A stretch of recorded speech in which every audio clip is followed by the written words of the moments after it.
I think Luke 15 is one of those essential, monumental kind of passages. I mean, the whole book. Where do you stop, start? The whole book is inspired, life-changing. But for me, Luke 15 has really transformed my life.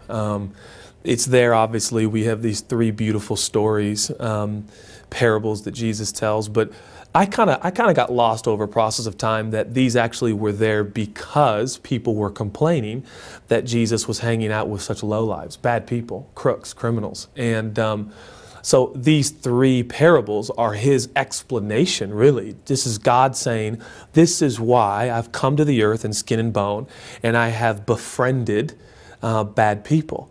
And when you, of course, that's the beauty of hermeneutics, right? When you keep things in context, they kind of start to jump off the page. And so he starts with this story of this shepherd. And growing up, and I've grown up in church my whole life, and so you're like, a 99 for the one, isn't that cool? But then you stop and go, well, it's not really cool as much as it's crazy. Like, this is irresponsibility. This is, the shepherd shouldn't leave 99 for one.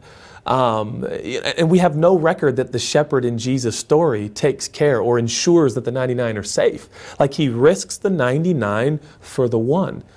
And so you kind of step back and go, well, I don't understand. And then as soon as you kind of go, I don't understand, he goes to the next story, which is this woman who's got a coin collection and she loses one of the 9. It's just 1 out of 9. And yet it seems again that in turning her house upside down, searching for this, that she possibly risks the whole collection. And it's just like, for one. And then, you know, she invites people to come party with her over 1 coin, which leads me to believe the party probably cost her more than the 1 coin. You know what I mean? It's like, here she's celebrating 1 coin, but it probably cost her more to throw the party. It's like, what? This doesn't make any sense. And then, of course, the last one, the parable of really 2 sons, and is the son who's just totally AWOL, totally rebellious, totally self-serving, comes back to be an employee, and the dad gives him a ticker tape parade like he's just won some championship. And it's illogical, it's ridiculous, I think it's God saying, this is who I am. And it's very apparent to me that God acts on his own. You know, he demonstrates his own love, Romans 5, 6, 7, and 8, in that while we were still sinners, Christ died for us. That God acts independent. Because of who he is, he does what he does.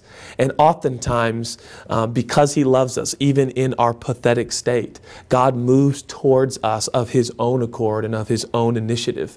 And one preacher said, grace is God meeting man at his point of need in the person of Jesus Christ. And I just think that's grace to me.